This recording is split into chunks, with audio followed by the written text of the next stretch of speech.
Bien, alors aujourd'hui nous allons passer en revue la pensée de Heidegger sur l'être, afin de voir par contraste, mieux comprendre aussi à partir d'aujourd'hui comment percevoir la question de l'être qui est dans le fond et qui devrait être intemporelle.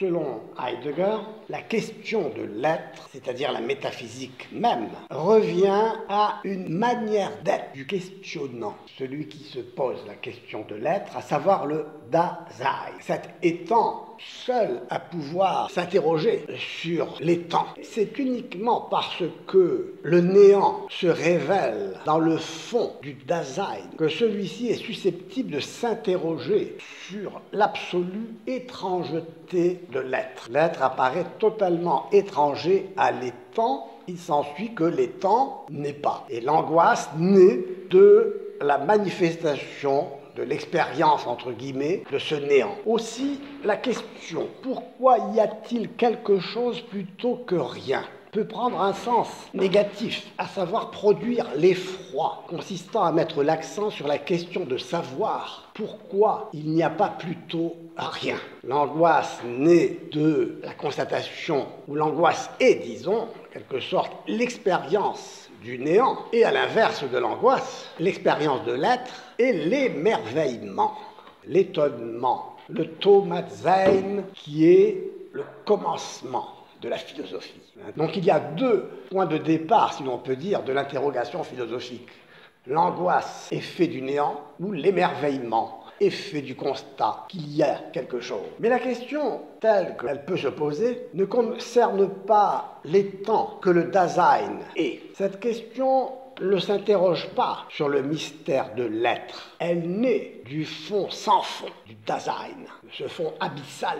Cet étant, le Dasein, qui expérimente dans l'angoisse qu'il se trouve jeté dehors, là, devant, hors de soi, arraché à lui-même, néantisé. Autrement dit, l'étant n'est pas, il existe. Et dans son grand ouvrage de 1927, Sein und Zeit, l'être et le temps, Heidegger écrit « L'essence du Dasein est d'exister ». Il faut, comme Heidegger aime le faire, évoquer l'étymologie du mot « exister », à savoir que « existere », c'est se situer dehors. Exister, c'est sortir de. Mais d'où l'être peut-il sortir?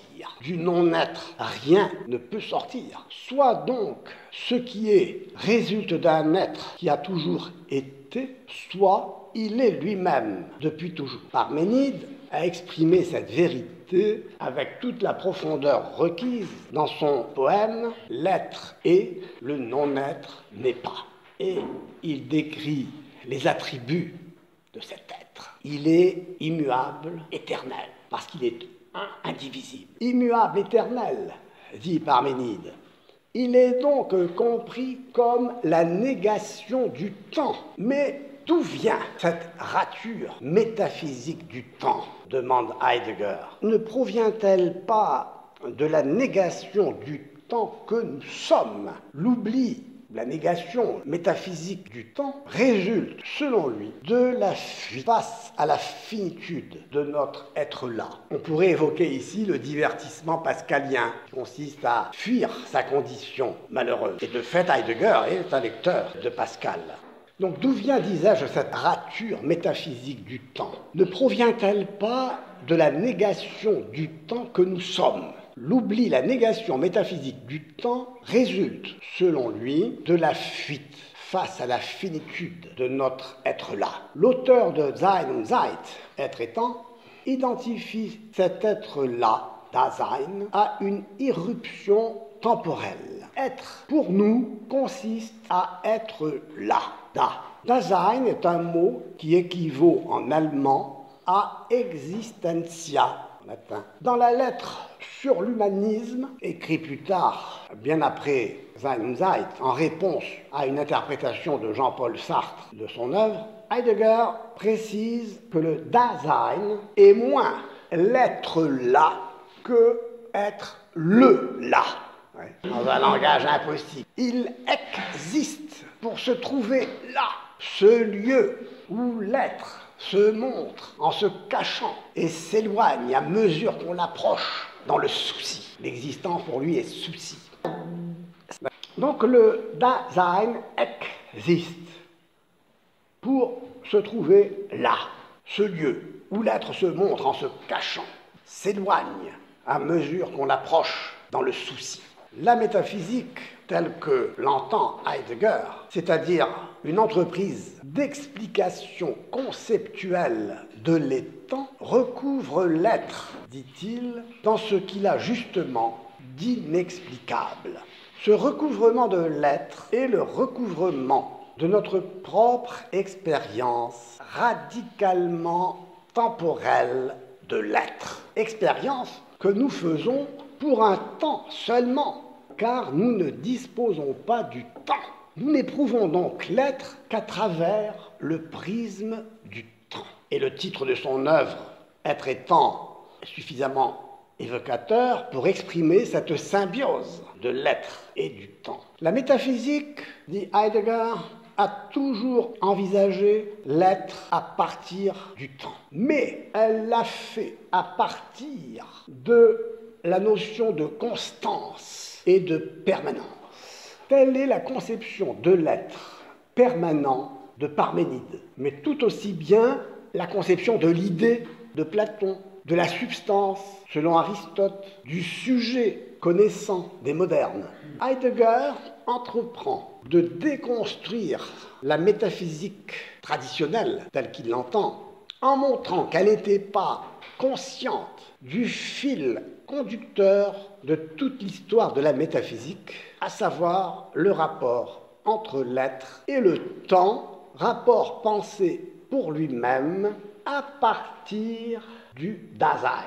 Ce rapport ne sera saisi de manière authentique ou originaire, non à partir de la conception d'une temporalité infinie et rassurante, mais en partant de la finitude inquiète et radicale du Dasein. Le Dasein, lucide et authentique, est cet étant qui assume dans son insurpassable mortalité, la finitude, son être pour la mort, comme dit Heidegger. Heidegger refuse donc l'idée d'un être qui serait pure présence permanente. Et il est obligé d'affirmer que ce qui est, existe, sort de soi-même sans autre fin que l'exténuation dans la mort. L'être est donc lié au temps, et le temps est extase. Il n'est pas la succession chronologique d'un passé, d'un présent, d'un avenir. Il n'est pas un instant qui se succède à lui-même, comme le point dans une ligne. Il est un instant qui s'ouvre sur lui-même, en abîme. L'instant est comme un gouffre ouvert, béant, un trou béant. Ainsi, ce qui est, existe, surgit en disparaissant, se montre le temps de s'effacer. Il n'y a plus de créature créée ex nihilo, appelée à être et à demeurer dans l'être. Il n'y a plus qu'une effacture, sortant sans cesse de soi, disparaissant à mesure qu'elle apparaît, s'effaçant en se montrant en s'effaçant. Et donc il y a une sorte de simultanéité, de coïncidence des opposés, où dans cet instant, qui n'est plus un moment du temps, selon une succession, passé, présent, avenir, mais un trou béant. Pourquoi? Parce que au cœur du Dasein, au cœur de l'être humain, une béance, un gouffre, un abîme s'ouvre, sans promesse, de telle manière que exister, c'est exister en sortant dans le souci de se perdre. Le souci constant de se perdre, puisque de toute façon, l'homme est un être pour la mort. Donc la question qui se pose, après avoir fait cette brève analyse, est de savoir s'il convient de distinguer être et étant, finalement être et exister. Vous vous souvenez que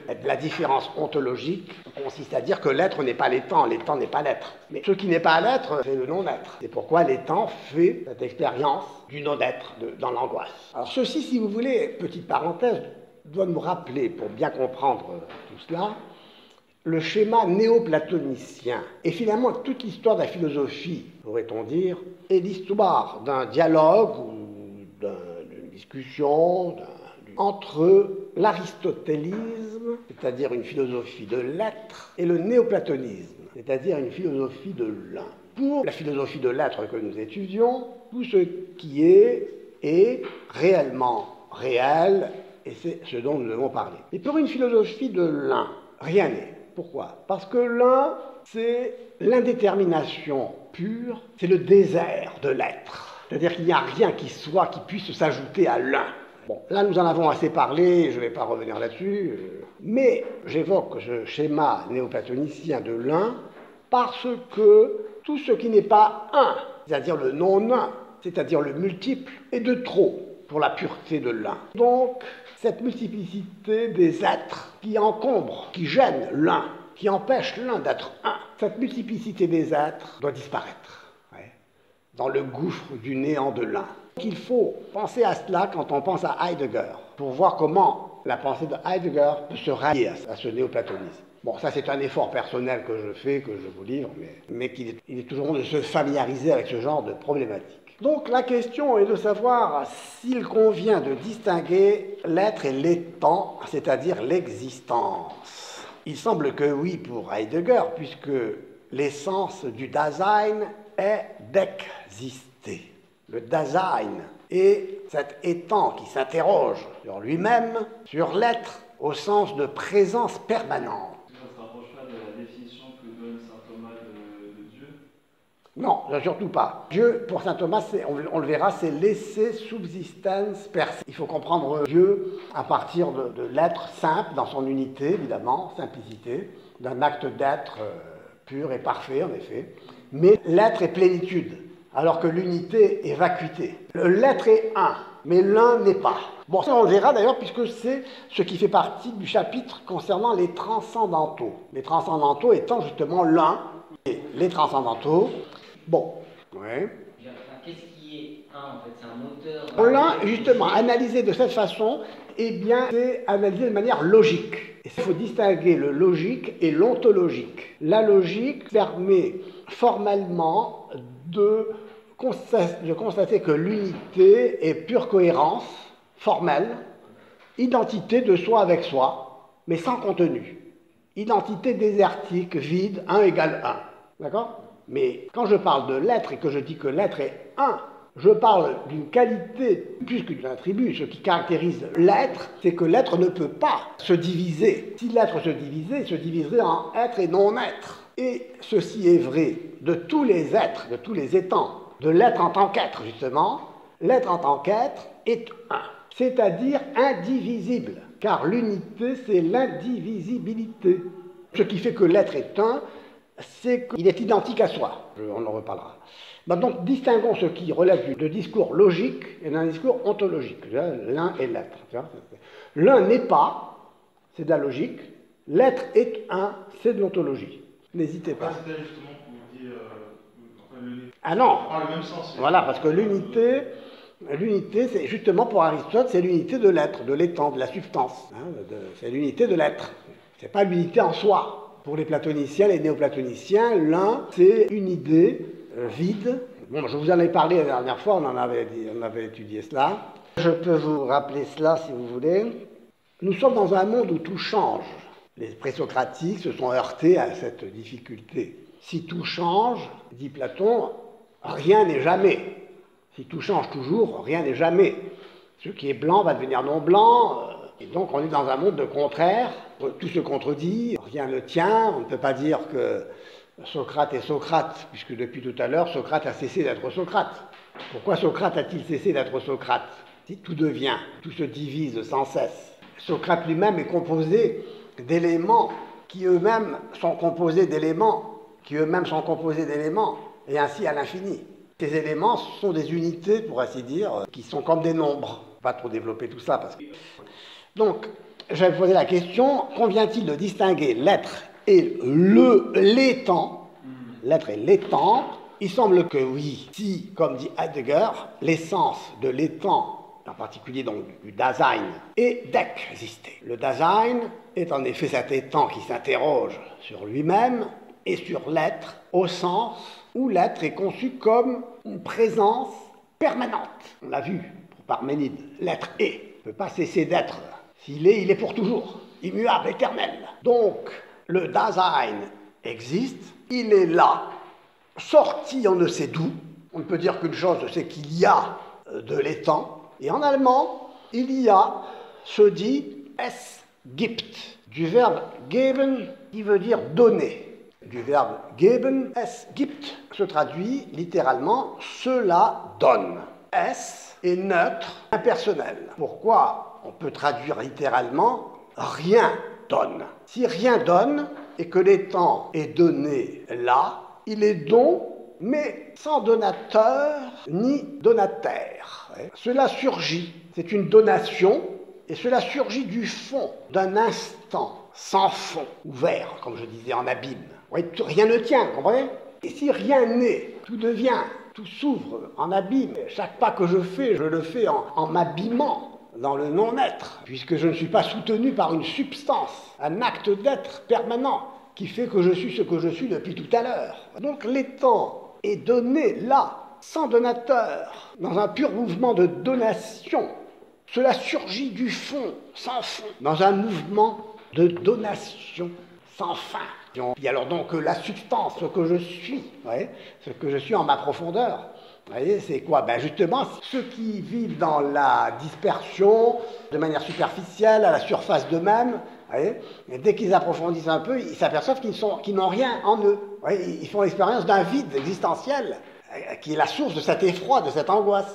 C'est pourquoi c'est intéressant de bien comprendre cela, c'est que si on n'a pas une sorte d'épaisseur d'existence, grâce à la formation humaine, et n'oublions pas que humainement, notre formation consiste à nous former intellectuellement aussi, rationnellement, parce que nous sommes des animaux rationnels. Si on ne développe pas sa manière de raisonner, de réfléchir tout simplement, sans être un savant non plus, il n'est pas nécessaire d'être un savant et un grand philosophe, ni même un philosophe pour vivre humainement en réfléchissant, mais il faut aussi apprendre à réfléchir en étudiant.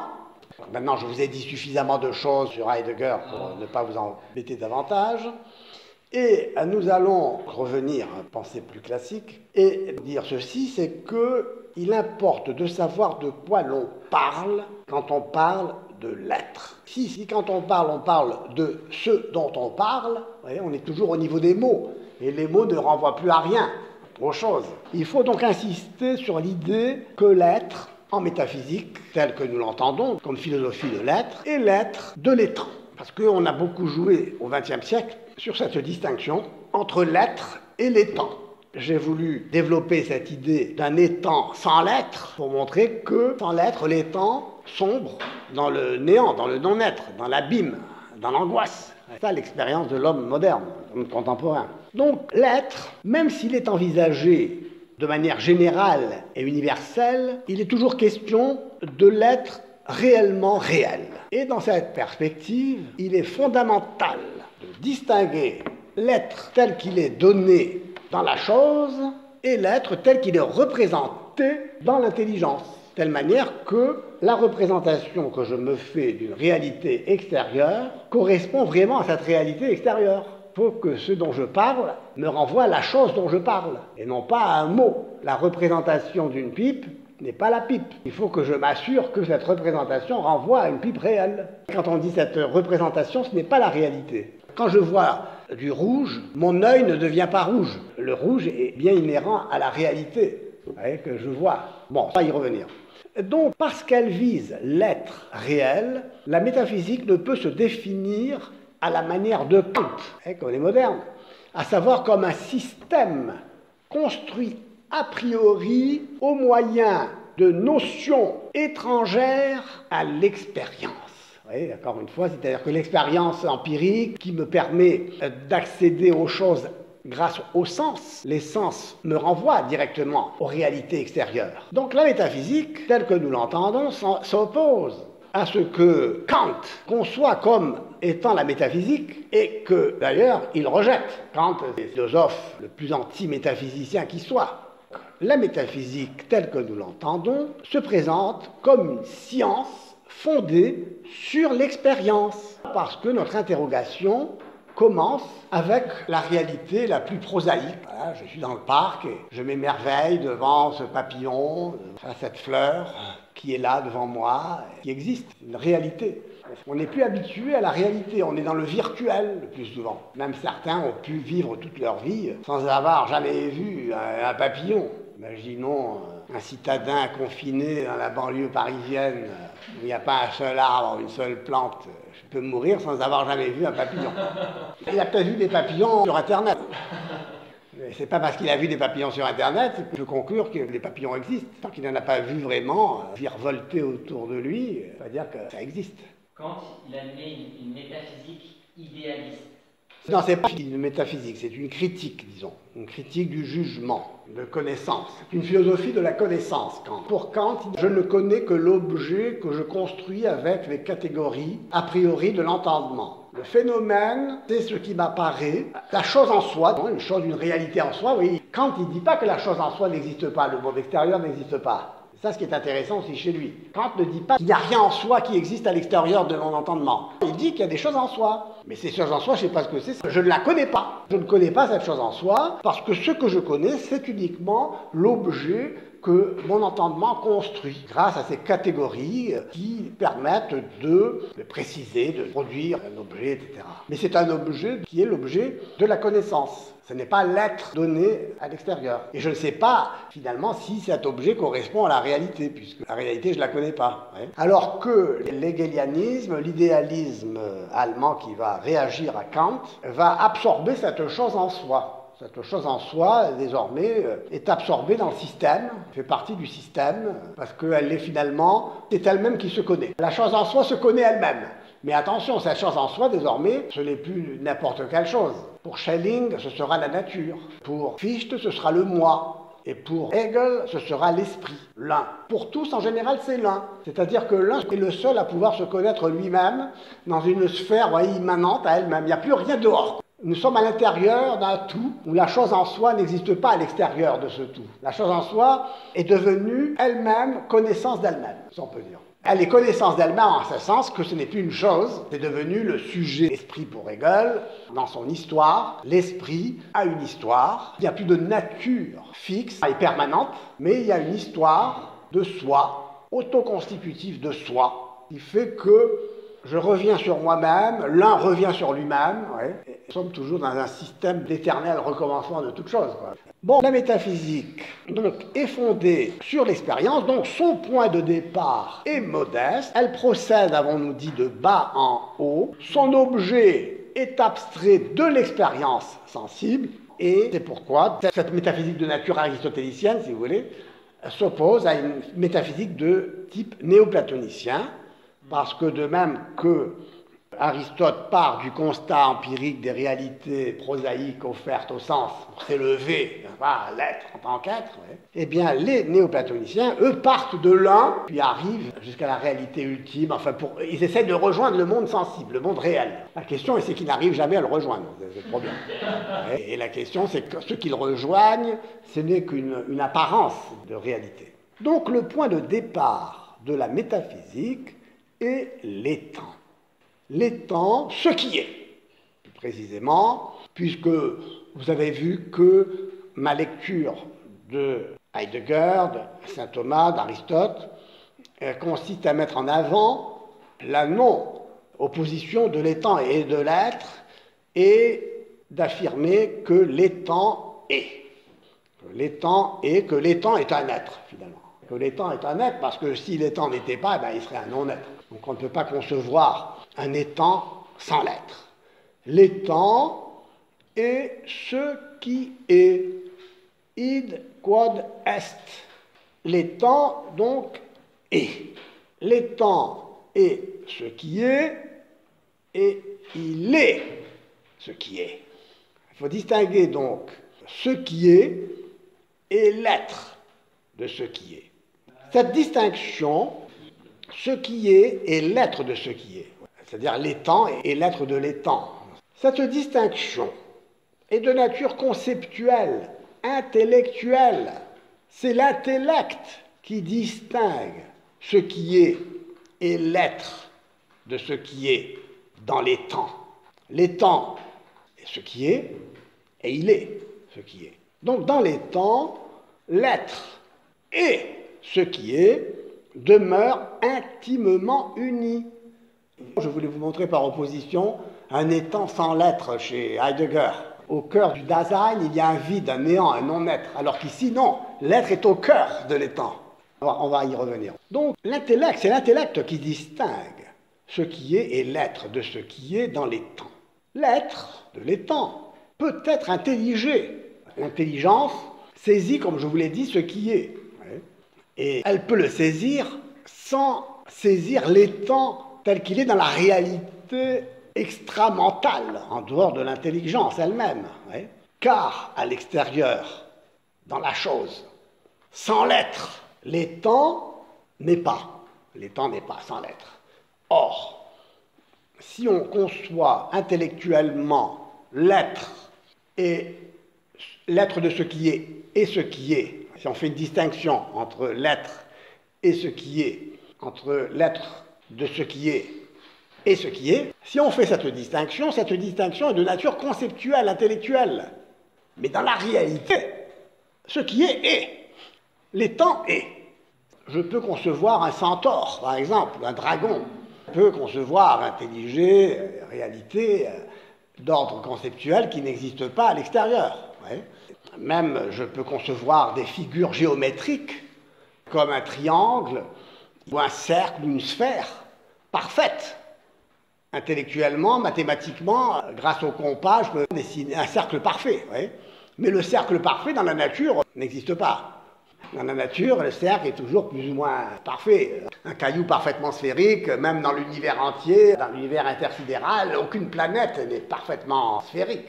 Donc, ce qui est conçu intellectuellement, en mathématiques par exemple, ne correspond à rien dans le monde sensible.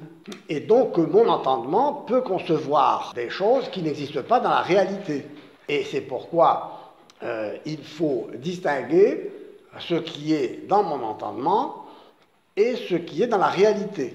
Ce qui est dans la réalité, et le point de départ de la réflexion, c'est ce qui est dans la réalité. La preuve, c'est que pour imaginer quelque chose qui n'existe pas, même le concevoir, je le conçois à partir de choses qui existent. Un cheval et un homme, et je fais un centaure. Ce que je veux dire par là, c'est que l'être, ce qui est, peut être intelligé, et en étant intelligé, évidemment, n'a rien de la réalité extramentale. Donc, dans l'intellect, je fais une distinction. Ce qui est et l'être de ce qui est. Mais dans la réalité, ce qui est et l'être de ce qui est, c'est unifié. Comme par exemple le cheval qui existe et l'homme qui existe, et je fais un centaure. Je conçois le néant. Je ne peux pas concevoir le néant, justement. Pour le néant, le non-être n'est pas. C'est Parménide. Mais je peux en avoir l'idée, je peux l'exprimer. Je peux dire que le néant est le néant, c'est le non-être. Je le conçois à partir de l'être. Je conçois le néant à partir de l'être. Oui, cette distinction entre ce qui est et l'être de ce qui est, c'est une distinction de nature conceptuelle, intellectuelle. Mais dans la réalité, l'étant est. Ce qui est. De telle manière que même si je ne l'intellige pas, ce n'est pas parce que je ne l'intellige pas que l'étant n'est pas, cesse d'être. Donc l'intellect distingue dans l'étant ce qui est et l'être de ce qui est. C'est-à-dire de ce qu'il est. On verra que c'est l'essence. Ce qui fait que je peux dire que cet étant est un homme, un papillon, que je peux définir. L'étant n'est donc pas une chimère, il est réellement. Quand Heidegger parle de différence ontologique entre l'être et l'étant, en vérité, il refuse le statut d'être à l'étant. Et nous avons vu que le Dasein est travaillé en son fond par le néant. Et d'ailleurs, Heidegger invente un verbe, nichten, pour vous dire que le néant est actif. Le néant néantise. Le nicht. Autrement dit, le néant est actif au sein de l'étant. Le néant, ici, c'est une énergie aveugle. Donc, le néant est actif au sein de l'étant. Il est actif comme une sorte d'énergie qui jette l'étant au dehors. L'étant n'est pas, donc, en vertu d'un acte d'être effectif. Comme dans la métaphysique de saint Thomas, Heidegger considère l'étant à la manière de l'être pensé, de l'esse in intellectu, ou de l'esse objectivum, qui n'ont de réalité que celle d'une représentation dans l'intellect. L'étant, dans cette perspective, se réduit à l'objet sans l'être de la représentation. Mon intellect intellige, et l'intellection, c'est le résultat de ce que l'intellect intellige. L'intellect intellige produit une intellection qui est un objet. Concevoir un objet. La même question est de savoir que cet objet n'est pas la réalité. Quand je vois du rouge, mon œil ne devient pas rouge. Donc l'oubli de l'être ici est consommé. Il n'est plus question de l'être, c'est ça ce que ça veut dire. C'est bien ce que Heidegger reproche à la métaphysique telle qu'il entend, et qui est la métaphysique des modernes, qui réduisent l'être à l'objet. Il faut distinguer être et objet. L'être et l'objet, ce n'est pas la même chose. L'objet, c'est ce qui est dans mon esprit, et l'être, c'est ce qui est en dehors de mon esprit. Donc les modernes réduisent l'être à l'objet, à l'esse objectivum, l'esse in re à l'esse objectivum, mais ce n'est pas là toute la métaphysique. Donc l'être, pour Heidegger, est ce qui nie l'étant, qui n'est autre que conception, conçu, objection, intellection. Bon, alors, je disais que les étangs sont, et ils sont quelque chose de déterminé. Par exemple, cet étang est un arbre, cet étang qui est un oiseau, cet étang qui est un homme. Et donc l'être de l'étang est cet arbre, cet aigle, cet homme, c'est-à-dire un acte d'être singulier. Non seulement en ce sens qu'un arbre n'est pas un aigle n'est pas un homme, mais plus encore, en ce sens que tel arbre n'est pas tel autre, tel aigle n'est pas tel autre aigle, tel homme n'est pas tel autre homme. Donc d'une part, il y a ce qui fait qu'un homme est un homme, et le détermine en tant qu'homme, et non en tant qu'aigle ou arbre. Et cela, c'est ce qu'on appelle l'essence. L'essence vient du verbe esser aussi, être. L'essence, c'est ce qui est. L'essence, c'est ce qui me permet de dire ce qu'est une chose, un homme, un arbre, un aigle. Et donc, me permet de définir un homme, un arbre, un aigle. L'essence, c'est ce qui est, et l'essence, ça me permet de définir ce qu'est une chose. Mais définir une chose, ce n'est pas encore affirmer qu'elle existe réellement. Je peux définir ce qu'est un homme en général, mais ce qui existe, c'est Pierre, Paul ou Jacques. Ce n'est pas l'homme en général, comme le pensait Platon. Pour Platon, ce qui existe véritablement, c'est l'idée d'homme. Socrate, lui, n'est qu'une ombre dans le non-être ténébreux de la caverne. Mais Aristote dira non, ce qui existe réellement, c'est l'individu. Et ce qui donne à l'individu toute sa réalité, c'est ce qui le constitue comme une substance composée elle-même de matière et de forme indissociablement. Saint Thomas d'Aquin approfondira en disant « Ce qui fait que Pierre est Pierre, et qu'il peut être défini comme un homme, c'est-à-dire qu'il a une essence, donc on peut le définir comme un homme, il a une essence, et ce qui fait qu'il est un individu, c'est ta substance, comme dit Aristote, mais plus profondément encore, c'est son acte d'être. Il est. Oui. Donc ce qui fait qu'un homme est un homme et le détermine en tant qu'homme et non en tant qu'aigle est sa nature ou son essence. Il naît tel, il est tel. L'essence est ce qui permet de définir ce qu'est un étang, un homme, un aigle, un arbre. Seul l'acte d'être permet de dire que cet homme est Pierre ou Paul, cet individu singulier. L'essence est ce qui fait qu'un étang est ce qu'il est. L'acte d'être est ce qui fait qu'il soit. Effectivement, tout étant est donc composé d'une essence et d'un acte d'être propre. L'être et l'essence sont deux aspects indissociables et constitutifs de tout étant. Ouais. C'est-à-dire on ne peut pas concevoir l'essence d'un côté, l'être de l'autre, la matière d'un côté, la forme de l'autre. Tout cela est unifié. L'étang est un être, et cet être est un. Oui, c'est ce qui fait que cet étang est ce qu'il est, c'est ce qui permet de dire qu'il est un homme. en général. On peut donc définir Pierre comme étant un homme, un animal rationnel. D'accord? Mais ce qui fait que Pierre est une substance individuelle, c'est son être propre, son acte d'être propre. D'accord? On ne peut pas séparer l'essence et l'être. Comme on ne peut pas séparer les temps et l'être, comme on ne peut pas séparer matière et forme. Vous voyez, c'est ça ce qui est intéressant. Alors, donc tout étant est composé d'une essence et d'un acte d'être propre. L'être et l'essence sont deux aspects indissociables et constitutifs de tout étant. Ainsi, tandis que l'essence est ce qui fait qu'un étant est ce qu'il est, un homme et non une plante, l'être est ce qui fait que l'étant est, et qu'il est cet étant, l'acte de cet étant, sa perfection, détermination ultime, sans laquelle il ne serait pas. La perfection, pour les Grecs, signifie ce qui est achevé, fini, terminé, on n'a rien à ajouter. Donc ici, la perfection consiste à être ce que l'étant est. Sans sa détermination ultime, il ne serait pas, c'est-à-dire sans cet acte d'être. L'être est donc ce qu'il y a de plus intime dans l'étant qu'il constitue du dedans. Voyez, à l'inverse de ce que pense Heidegger, qui l'étant est vidé, il n'y a rien en lui, il n'y a en lui que du néant actif, qui le néantise. Donc saint Thomas exprime cela clairement en disant l'être, l'essai, est ce qu'il y a de plus intime en toute chose et ce qu'il y a de plus profond en toute. Fin de citation.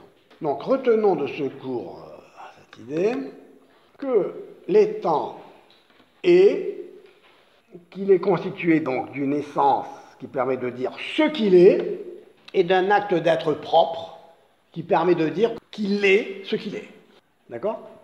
Il y a une distinction à faire entre l'essence, ce qu'il est, qui permet de le définir comme en général, comme un être en général, l'homme en général, et l'acte d'être propre qui permet de dire qu'il est véritablement, réellement, qui n'est pas l'idée d'homme, mais qu'il est Pierre, Jacques, Jean. Donc, d'un côté, Heidegger, pour qui le Dasein, l'étant, expérimente dans l'angoisse son vide, son néant, et expérimente ce néant comme un néant actif, qui le néantise comme une sorte de force d'expulsion hors de lui-même, et l'être de l'étant selon saint Thomas, qui constitue du dedans cet étant comme un être demeure en sa profondeur ce qu'il est, et qui est ce qu'il est. Et donc il n'y a pas ici, dans cette perspective, une sorte de crise d'identité. L'homme est ce qu'il est, Pierre est un homme, et Pierre est ce qu'il est, il est ce qu'il est. Et il n'y a pas de doute à avoir sur la continuité ontologique de son être, est posée là, hors du néant, par un acte créateur, qui fait qu'il existe en ce sens positif, où exister signifie ici être créé en étant sorti du néant, du non-être. Pourquoi? Il y a une distinction à faire entre l'être du Dasein, c'est-à-dire l'être créé, l'être de la créature, et l'être du créateur. L'être de la créature étant composé, fini, limité, et l'être du créateur qui est éternel, immuable. Et c'est pourquoi le fait que Heidegger n'accepte pas l'idée d'un être immuable, éternel, infini, fait qu'il se tourne vers cet être fini, limité et appelé à disparaître, l'être qu'il appelle l'être pour la mort, puisqu'il n'y a en lui aucune permanence possible. Il n'y a pas d'être permanent possible. L'existence n'est qu'un surgissement, incompréhensible, absurde d'ailleurs. Le monde est absurde. Oui.